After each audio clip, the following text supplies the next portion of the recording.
कहानी भूतिया हवेली का राज। रवि एक युवक था जिसे रोमांच का बहुत शौक था। एक दिन उसके दोस्तों ने एक पुराने गांव की भूतिया हवेली के बारे में बताया। कहते हैं उस हवेली में कोई 50 साल पहले एक परिवार रह रहा था, लेकिन एक रात अचानक पूरा परिवार गायब हो गया और तब से वहां अजीब घटनाएं होने लगीं। गांव वाले कहते हैं कि रात में हवेली से किसी के रोने और चिल्लाने की आवाज़ें आती हैं। रवि के दोस्तों ने उसे चुनौती दी कि अगर उसमें हिम्मत है तो वह उस हवेली में एक रात बिताकर दिखाए। रवि ने चुनौती स्वीकार कर ली और एक रात अकेला उस हवेली की ओर निकल पड़ा। हवेली गांव से थोड़ी दूर एक सुनसान जगह पर थी। जैसे ही रवि ने हवेली का दरवाज़ा खोला, उसके शरीर में एक अजीब सी ठंडक दौड़ गई। हवेली के अंदर चारों ओर धूल जमी थी, दीवारों पर मकड़ियों के जाले लटक रहे थे और दरवाज़ों की चिड़चिड़ाहट सुनाई दे रही थी। रात का समय था और हवेली में एक डरावना सन्नाटा छाया हुआ था। रवि ने अपने बैग से टॉर्च निकाली और हवेली के अंदर घूमने लगा।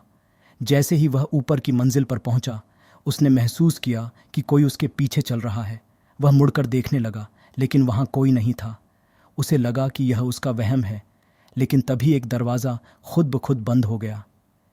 रवि का दिल ज़ोर ज़ोर से धड़कने लगा, लेकिन उसने खुद को संभाला और दरवाजे की ओर बढ़ा।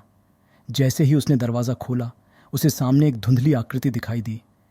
यह एक महिला की आकृति थी, जिसने सफ़ेद साड़ी पहनी हुई थी और उसके चेहरे पर एक भयानक मुस्कान थी।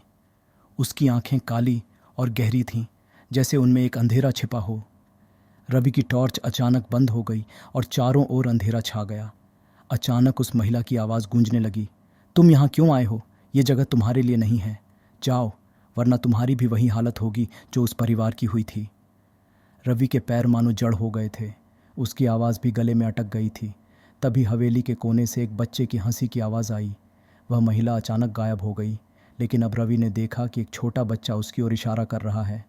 उस बच्चे के चेहरे पर भी एक भयानक मुस्कान थी।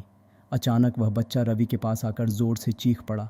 रवि के कानों में दर्द होने लगा। वह डर के मारे हवेली से बाहर भागा। जैसे ही वह बाहर निकला, उसने देखा कि पूरा गांव धुंधला हो गया है, जैसे वह किसी और दुनिया में पहुंच गया हो। उसे एहसास हुआ कि वह अब उस भूतिया हवेली के चंगुल में फंस चुका है। सुबह गांव वाले हवेली के पास पहुंचे तो उन्हें रवि का बैग बाहर पड़ा मिला, लेकिन रवि का कोई नामो निशान नहीं था। गांव के लोग कहते हैं कि रवि की आवाज़ अब भी हवेली के अंदर से आती है, जैसे वह किसी से मदद मांग रहा हो, लेकिन कोई भी उसे बचाने की हिम्मत नहीं जुटा पाया।